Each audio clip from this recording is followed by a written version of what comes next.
গরুর মাংস দিয়ে হালিম রান্না করার জন্য মাংস বসিয়ে দিয়েছি। আসসালামু আলাইকুম, কেমন আছেন সবাই? আশা করি যে যেখানে আছেন আল্লাহর রহমতে ভালো আছেন, সুস্থ আছেন।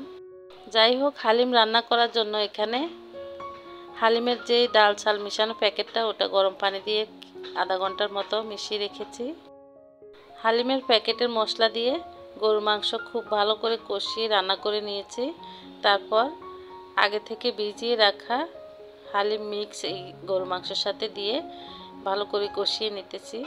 যত ভালো কষানো হবে হালিম রান্না খেতে তত বেশি ভালো লাগবে। সেদিন যে মাংস কিনে নিয়ে আসছিল সেখান থেকে কিছুটা মাংস রেখে দিয়েছি ছোট ছোট টুকরা করে কেটে, আর বাকি মাংসগুলো আলু দিয়ে রান্না করে খেয়ে ফেলছি আর কি। তো এই মাংসগুলো দিয়ে হালিম রান্না করব, সেজন্য এভাবে কেটে নিয়েছি। তো মাংস ভালো করে কষিয়ে নেওয়া হয়ে গেছে। এখানে আমি একদম ফুটন্ত গরম পানি দিয়ে দিলাম। এক প্যাকেট হালিম রান্নাতে যতটুকু পানি লাগবে আর কি, চোখের আন্দাজ করে এখানে পানি দিয়ে দিলাম। হালিম রান্নার একেবারেই শেষের দিকে। তো হালিম তো আমি মাংস কষিয়ে বসিয়েছি, তো ওখানে আর কোনো তেল জল মাংস রাখি নাই, সব একসাথেই দিয়ে দিলাম। তারপর রান্নার শেষে এভাবে একটু বাগার দিয়ে দিয়েছি। পেঁয়াজ একদম লালচে কালার হয়ে আসার পর এখানে লাল মরিচের গুঁড়া মরিচ আর কি দিয়েছি, তাহলে সুন্দর কালার আসবে আর দেখতেও ভালো লাগবে, খেতেও ভালো লাগবে সেজন্য। তো এইভাবে উপর নিচ থেকে ভালো করে নেড়ে ছেড়ে পেঁয়াজের বেরেস্তাগুলো মিশিয়ে নিচ্ছি।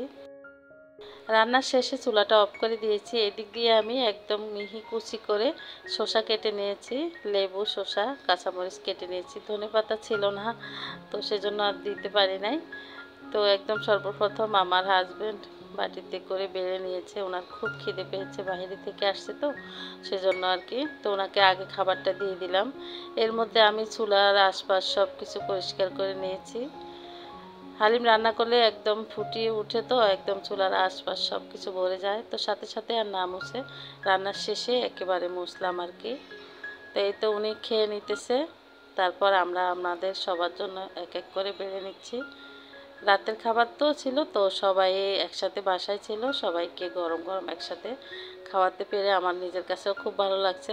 এমনিতে এইসব ধরনের রান্না করলে আমরা যখন সবাই রাতে বাসা থাকে তখন একসাথে এইভাবে খেতে পারবো, সেই হিসাবে রাত্রে রান্না করা হয়। দিনে তো এক একজন এক এক কাজে থাকে, তো বাসায় সবাই থাকে না দিনে।